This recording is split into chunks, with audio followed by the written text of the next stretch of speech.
திருப்பூர் அரசு மருத்துவக் கல்லூரி மருத்துவமனையில் உலக செவிலியர் தினம். செவிலியர் குலவிளக்கு என்று அழைக்கப்படும் புளோரன்ஸ் நைட்டிங்கேல் அம்மையாரின் பிறந்தநாளான இன்று உலக செவிலியர் தினம் கடைபிடிக்கப்படுகிறது. இதனை முன்னிட்டு திருப்பூர் அரசு மருத்துவக் கல்லூரி மருத்துவமனை வளாகத்தில் செவிலியர் பள்ளி முதல்வர் முத்துசாமி தலைமையில் 500க்கும் மேற்பட்ட செவிலியர் பயிற்சி பள்ளி மாணவிகள் மற்றும் செவிலியர்கள் கைகளில் மெழுகுவர்த்தி ஏந்தி நோயாளிகளுக்கு தார்மீக அடிப்படையில் பாகுபாடின்றி அர்ப்பணிப்புடன் சேவை செய்வோம் என உறுதிமொழி எடுத்துக்கொண்டனர். பின்னர் அரசு மருத்துவக் கல்லூரி மருத்துவமனையில் இருந்து மருத்துவமனை வளாகத்திற்குள் பேரணியாக சென்றனர். இந்த பேரணியில் பங்கேற்ற மாணவிகள் ஆரோக்கியமான சமூகம் அமைப்போம், செவிலியர் பணியே புனிதமானது மற்றும் நோய் தடுப்பு முறைகள் குறித்த விழிப்புணர்வு வாசகங்கள் அடங்கிய பதாகைகளை ஏந்திச் சென்றனர். முன்னதாக உலக செவிலியர் தினத்தை முன்னிட்டு பெரிய அளவில் கேக் வெட்டி உற்சாகமாக செவிலியர்கள் கொண்டாட்டத்தில் ஈடுபட்டனர்.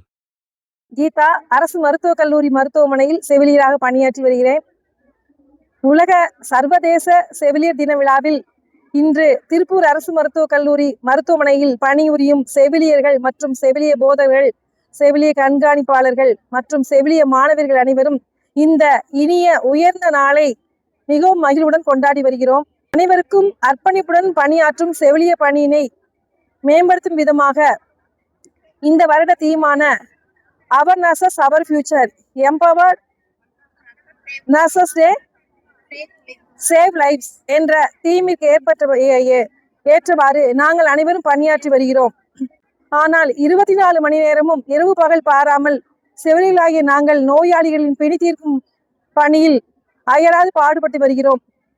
அந்த அயராது பாடுபடும் அர்ப்பணிப்பு உணர்வினை இந்த தமிழக அரசு மிகுந்த அக்கறையுடன் ஏற்று எங்களுக்கு தேவையான அனைத்து உதவிகளையும் வழங்கிட வேண்டுமா கேட்டுக்கொள்கிறோம்.